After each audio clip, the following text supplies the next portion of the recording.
Hello friends, welcome back to my YouTube channel Student of Economics.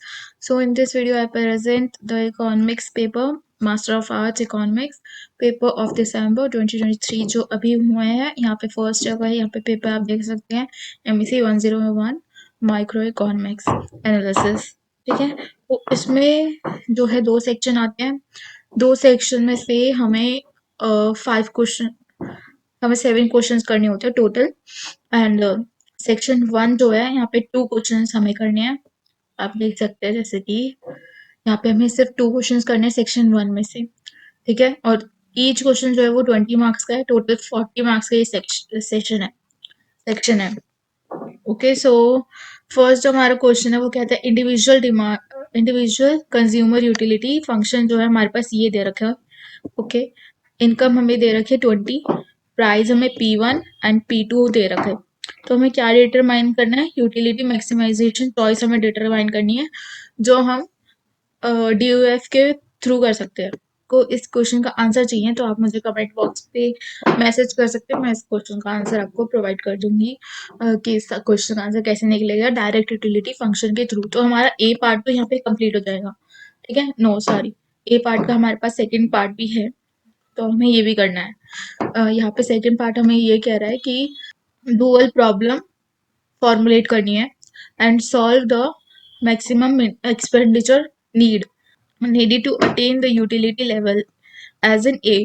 ठीक है, यहाँ पे जो है हमें डुअल प्रॉब्लम फॉर्म करनी है। यहाँ पे यूटिलिटी मैक्सिमाइजेशन दे रखा है, हमें जब इसका डिटरमाइन कर लेंगे उसके बाद हमें डुअल प्रॉब्लम क्रिएट करनी है, उसको फॉर्मुलेट करना है, उसकी डुअल प्रॉब्लम क्या होगी। तो डुअल प्रॉब्लम हमें कैसे पता चलेगी कि अगर हमारे पास यूटिलिटी मैक्सिमाइजेशन कर रहे हैं तो डुअल प्रॉब्लम क्या होगी? कॉस्ट मिनिमाइजेशन होगी। क्या होगी? कॉस्ट मिनिमाइजेशन, जो प्रोड्यूसर के लिए होती है। यूटिलिटी मैक्सिमाइजेशन यहाँ पे तो यूटिलिटी फंक्शन होगा जो हमें DUF दे रखा है, ये वाला। इसके अंदर लैग्रेंजियन लगेगा, उसको सॉल्व करेंगे डुअल प्रॉब्लम को। उसके बाद हमारे पास कॉस्ट मिनिमाइजेशन का एक्सपेंडिचर मिनिमाइजेशन का फंक्शन आ जाएगा, उसको भी सॉल्व करना है। ये पूरा एक 4-5 पेज का आंसर है, बट आपको पेपर में इसे कम पेजेस में करना होगा, मैक्सिमम 3 पेजेस में आप इसे कंप्लीट करना होगा, तभी आप बाकी के क्वेश्चंस कर पाएंगे। एंड हमारे पास बी पार्ट आता है इसका। Suppose demand curve is this: Q equals 10 minus P. So what is the total consumer surplus from consuming? यहाँ पे consuming 6 units of good। आपको ये ध्यान रखना है, यहाँ पे हम क्वांटिटी कंज्यूम करेंगे 6, तब जाके हमें होगा। कुछ क्वेश्चंस में यहाँ पे प्राइस भी देते हैं, लेकिन आपको यहाँ पे केयरफुली देखना है। यहाँ पे हमें 6 गुड बोला है, मतलब क्वांटिटी बोली है कि हम 6 unit of good produce use करेंगे, कंज्यूम करेंगे। देन उसके बाद कंज्यूमर का जो सरप्लस होगा वो क्या होगा। ठीक है, तो हम पहले तो कमोडिटी 6 से यहाँ पे P निकाल लेंगे, प्राइस, जो कि आ जाएगा 4। ओके, देन उसके बाद हम फॉर्मूला लगाएंगे, half base multiplied by base multiplied by height. ठीक है, तो ट्राइंगल का फॉर्मूला, राइट एंगल ट्राइंगल का फॉर्मूला लगा के यहाँ पे निकल जाएगा आंसर हमारा कंज्यूमर सरप्लस का। ठीक है, बिकॉज ये लीनियर इक्वेशन है तो हम राइट एंगल ट्राइंगल का फॉर्मूला लगाएंगे। अगर ये लीनियर इक्वेशन यहाँ पे नहीं होती, यहाँ पे कुछ नॉन लीनियर इक्वेशन होती या नॉन लीनियर डिमांड कर्व के फंक्शन होता, फिर हम यूज करते हैं इंटीग्रेशन यूज करके हम कंज्यूमर सरप्लस निकालते हैं। बिकॉज यहाँ पे लीनियर इक्वेशन है तो हम इंटीग्रेशन यूज नहीं करेंगे, ये इजी तरीके से हो जाएगा। आप इसको ग्राफ और थोड़ी बहुत कैलकुलेशन की मदद से यहाँ पे कर सकते हैं। हाफ मल्टीप्लाइड बाय बेस और मल्टीप्लाइड बाय हाइट, आप इसको इसी तरीके से कर सकते हैं। जो यहाँ पे आपका बेस हो जाएगा वो 6 हो जाएगा।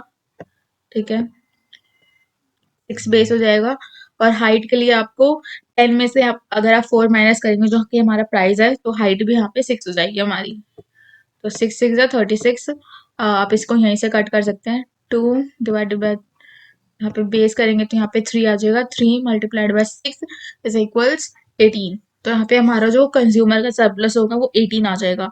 अगर किसी को इस क्वेश्चन में, फर्स्ट वाले क्वेश्चन में कोई भी प्रॉब्लम है, आपको इसका सॉल्यूशन चाहिए, पूरा क्लियरली चाहिए, आपको चाहिए कि DUF डायरेक्ट यूटिलिटी फंक्शन कैसे निकालना है, फिर उसका डुअल प्रॉब्लम कैसे करना है। ओके, फिर उसके बाद एक्सपेंडिचर फंक्शन का क्या रिजल्ट आएगा, क्या होगा, तो आप मुझे कमेंट बॉक्स में बता सकते हैं, मैं पूरा इसका सॉल्यूशन आपको प्रोवाइड करा दूंगी विद इन 1-2 days, ठीक है। देन हमारे पास नेक्स्ट क्वेश्चन आता है क्वेश्चन 2। यहाँ पे सिर्फ ये यहाँ पे थ्योरी का क्वेश्चन है, तो आप ये इजीली अटेम्प्ट कर सकते हैं। अगर किसी को न्यूमेरिकल्स में दिक्कत आती है, थ्योरी उसके लिए इजी होती है, तो आप ये अटेम्प्ट कर सकते हैं। तो यहाँ पे पूछा है कि पोलिंग इक्विलिब्रियम और सेपरेटिंग इक्विलिब्रियम का बताना है in the context of insurance. Insurance में पोलिंग इक्विलिब्रियम और सेपरेटिंग इक्विलिब्रियम का कंसेप्ट हमें बताना है, उसे क्लियरली बताना है, उसे प्रेजेंट करना है in the context of insurance के रिलेशन में polling equilibrium and separating equilibrium बताना है, ठीक है। देन उसके बाद explain the situation under which polling equilibrium fails. हमें एक सिचुएशन एक्सप्लेन करनी है जिसमें पोलिंग जो इक्विलिब्रियम है वो फेल्ड हो जाता है, ठीक है।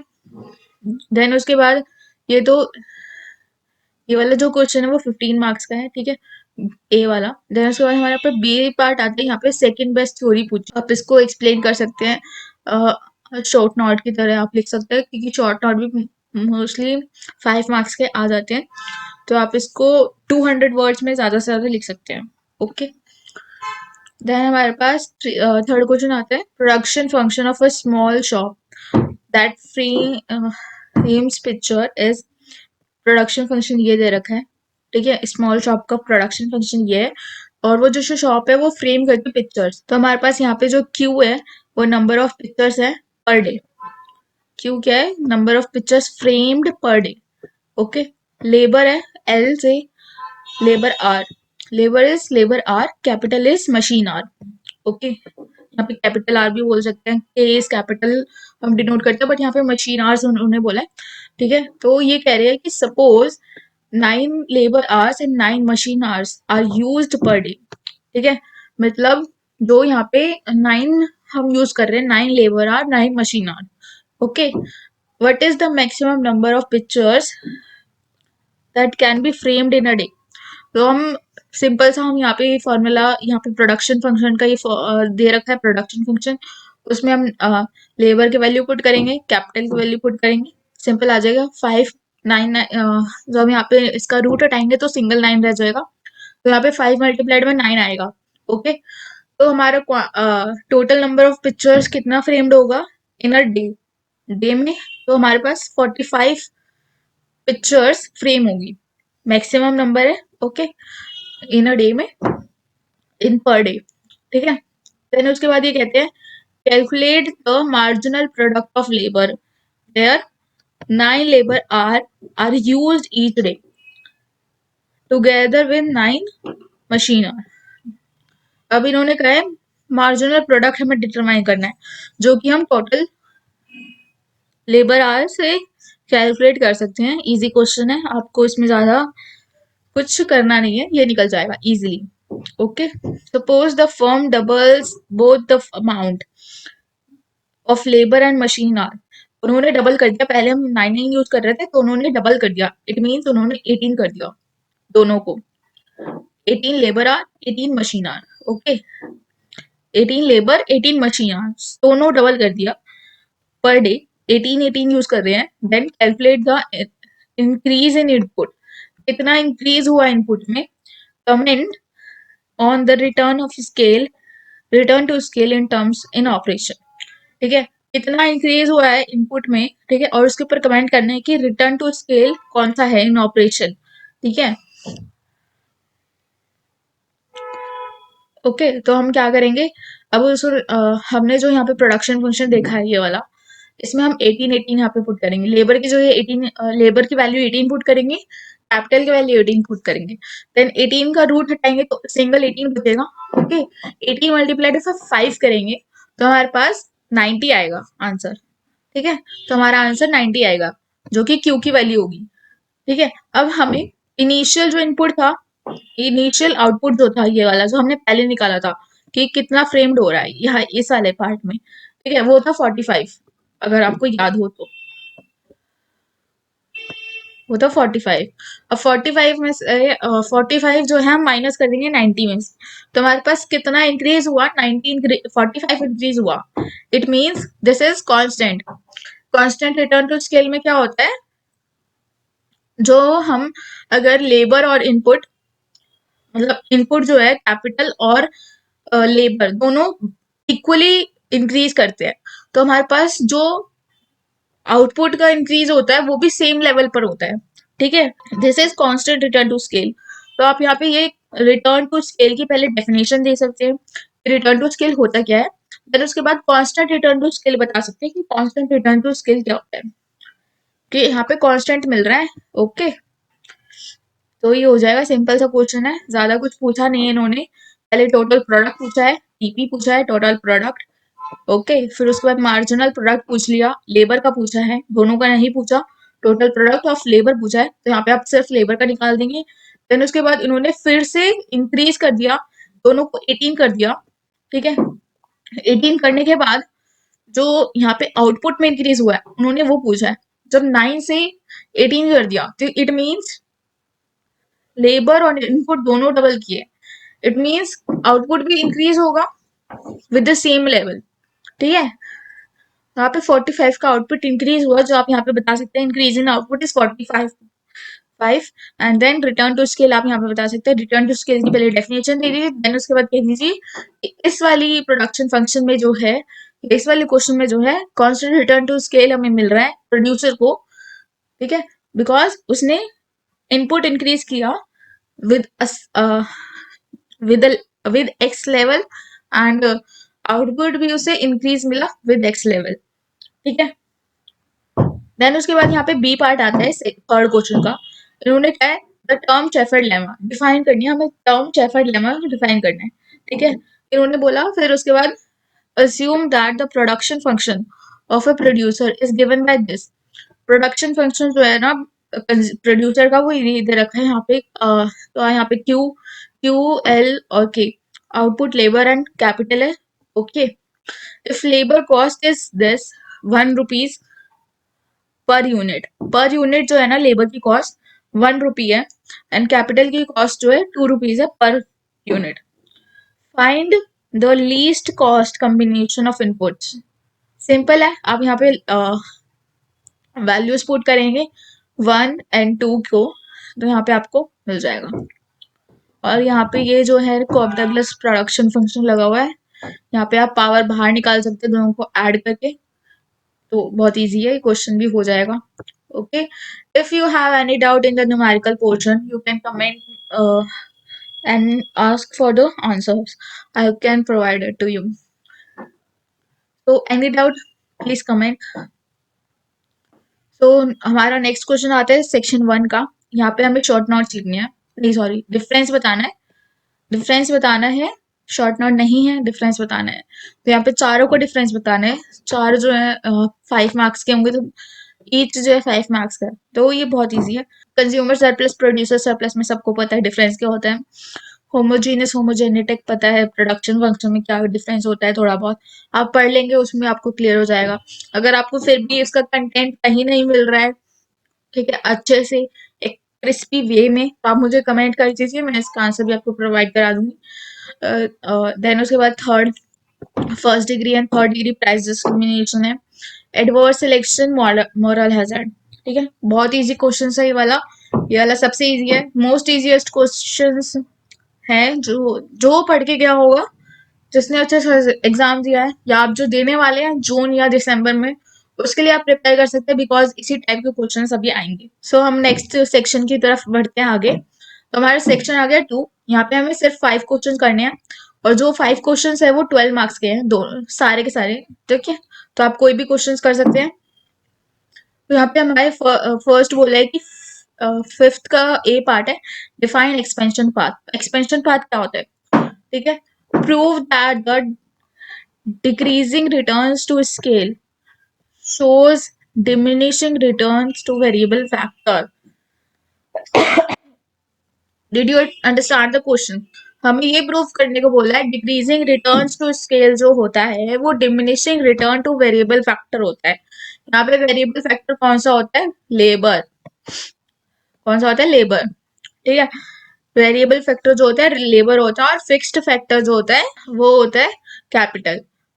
ओके, तो यहाँ पे डिमिनिशिंग रिटर्न्स है लेबर के टर्म्स में, हमें प्रूव करना है, ठीक है। देन उसके बाद यहाँ पे बी पार्ट जो है, देन उसके बाद यहाँ पे बी पार्ट जो है, long run equilibrium condition of a firm and industry in the competitive market. Simple है, लॉन्ग रन इक्विलिब्रियम कंडीशन बतानी है कि क्या होती है फर्म और इंडस्ट्री के। कम्पिटेटिव मार्केट कौन सी होती है, परफेक्ट कंपटीशन यहाँ पे ले सकते हैं आप। अगर यहाँ पे मेंशन होता मोनोपोलिस्टिक कंपटीशन तो आप वो भी कर सकते थे, लेकिन यहाँ पे कम्पिटेटिव मार्केट लिखा है, तो हाँ यहाँ पे आप मोनो परफेक्ट कंपटीशन ले सकते हैं। फर्स्ट एग्जांपल, अगर आपकी शीट्स बच जाती हैं, मान लीजिए अगर आपकी शीट रह जाती है, 5 शीट्स आप नहीं भर पाते इस पेपर में, या 4 शीट्स नहीं भर पाते हैं, तो आप यहाँ पे कम मोनोपोलिस्टिक का भी बता सकते हैं, लेकिन वो इतना इम्पोर्टेंट नहीं है। ओके, तो यहाँ पे सिक्स्थ क्वेश्चन आता है, what is the condition of Pareto optimality. ये तो सबको पता ही होता है कि क्या कंडीशन है, उसको एक्सप्लेन करना है। ये 5 नंबर का क्वेश्चन। यहाँ पे हमारे बी पार्ट में बोला है, suppose an investor is concerned about a business choice in which there are three prospects. The probability and return earns are given below. ठीक है, यहाँ पे प्रोबेबिलिटी दे रखी है, उसका रिटर्न दे रखा है। हम यहाँ पे निकाल सकते हैं expected value of the uncertainty का ये क्वेश्चन है, यहाँ पे इजीली हो जाएगा। आप इसको मल्टीप्लाई करके देखेंगे, इसका एक फॉर्मूला है उसको लगा के आप यहाँ पे यूज कर सकते हैं, फिर उसके बाद इसका आंसर आ जाएगा, सिंपल एज दैट के। देन उसके बाद यहाँ पे वेरिएंस पूछा है, वेरिएंस क्या है उसके आप डेफिनेशन और फॉर्मूला लिख देंगे तो ये आंसर हो जाएगा कंप्लीट। देन यहाँ पे हमें 7th क्वेश्चन आता है, the average and marginal production of cost. Average production cost and marginal production cost are constant and equal to 0 respectively. दोनों कांस्टेंट है और इक्वल टू 0 है if the industry demand function can be written as this, what will be the price and output। अगर industry का demand function ये है तो price and output क्या होगा for the monopoly, cornu model, Chamberlain model and competitive market. Competitive market यहाँ पे PC है, ठीक है। जनरली आप कहीं भी देखेंगे पीसी मतलब perfect competition market, perfectly competitive market, ठीक है, तो हम पीसी बोल देते हैं उसको। तो अगर आप कम्पिटेटिव मार्केट कहीं भी लिखा देखें तो इट मीन्स परफेक्ट कंपटीशन। अगर आपको मोनोपोलिस्टिक कंपटीशन के बारे में पूछा जाएगा तो वो मेंशन किया जाएगा, ठीक है, जनरली वो मेंशन किया जाता है, ठीक है। तो यहाँ पे एसी एसी एमसी जो है, ओके, वो कांस्टेंट और इक्वल टू 0 है दोनों। देन उसके बाद हमें आइडेंटिफाई करना है कि विद दिस डिमांड फंक्शन इसका प्राइस एंड आउटपुट क्या होगा। ओके, इक्वली डिफाइन हो जाएगा identify, so it's easy. Then उसके बाद हमारे यहाँ पे 8 क्वेश्चन आता है, discuss the Lindahl's formula for efficient allocation of public goods. Simple है, हमें सिर्फ डिस्कस करना है, ये थ्योरी का एक क्वेश्चन है। देन इसके पास बी पार्ट आता है, explain the problem associated with insurance market.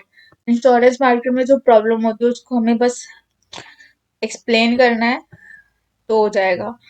ये क्वेश्चन भी 6 नंबर का क्वेश्चन है, वेरी इजी क्वेश्चन, आप इजीली अटेम्प्ट कर सकते हैं। What is efficiency wage. Efficiency wage क्या होते हैं वो हमें डिफाइन करना है, ठीक है। Discuss the importance of no shrinking condition. NSC is efficient inefficiency wage model. ये थोड़ा ट्रिकी क्वेश्चन है, बट आई होप आपने अच्छे से अटेम्प्ट किया होगा ये वाला। हमें सिर्फ इम्पोर्टेंस बतानी है नो श्रिंकिंग कंडीशन की इन एफिशिएंसी वेज मॉडल में, उसकी इम्पोर्टेंस क्या है हमें वो बतानी है। Distinguish between prisoners dilemma game and hawk dove game. ये गेम का है जो यहाँ पे 2 ब्लॉक हमें तीनों की बुक में मेंशन किए गए हैं। लास्ट में 2 ब्लॉक्स है 7 और 8, आप वहां से ही कर सकते हैं। ओके, देन उसके बाद what is the basin equilibrium, उसको इलिस्ट्रेट करना है बेसिन के इक्विलिब्रियम में। को इलिस्ट्रेट भी करना है और उसे बताना है कि क्या है, थोड़ा बहुत एग्जाम्पल देके आप उसकी थ्योरी बता सकते हैं। ओके, देन उसके बाद हमें यहाँ पे आता है solve the following normal form game using the method of integrated elimination of strictly dominant strategy. ठीक है, ओके फाइन। हमें यहाँ पे बोला है कि solve the following normal from form game using the method of iterated elimination of strictly dominant strategy। हमें इसे सॉल्व करना है कौन सी स्ट्रैटेजी यूज करके, स्ट्रिक्टली डोमिनेंट स्ट्रैटेजी को यूज करके हमें इस गेम को सॉल्व करना है। देन उसके बाद यहाँ पे शॉर्ट नोट आते हैं, यहाँ पे हमें 3 शॉर्ट नोट दिखते हैं, हमने किसी के बारे में आप लिख सकते हैं। 4 में से 3 लिखने हैं, तो इट मीन्स कि 3 जो है वो 12 मार्क्स, 1 शॉर्ट नोट जो है वो 4 मार्क्स का होगा। पहला है select equation, Stackelberg model, Walrasian equilibrium and Rawls theory of justice. Okay, should I zoom it? अब हम देख सकते हैं। ठीक है, यहाँ पे Slutsky, Stackelberg, Walrasian equilibrium and Rawls theory of justice आपको इजीली ये मिल जाएगा। स्लट्सकी इक्वेशन का भी इजीली है। स्लट्सकी ने क्या बोला था, कैसे उसने बताया था कि price effect, income effect and substitution effect हमें कैलकुलेट करना है, तो ये इजीली आप लिख सकते हैं। सो it's easy paper, hope you attempted well. So I hope you attempted well. So thank you for watching the video, and if you need any answer of any question, just let me know in the comment section. So thank you, bye bye, study well.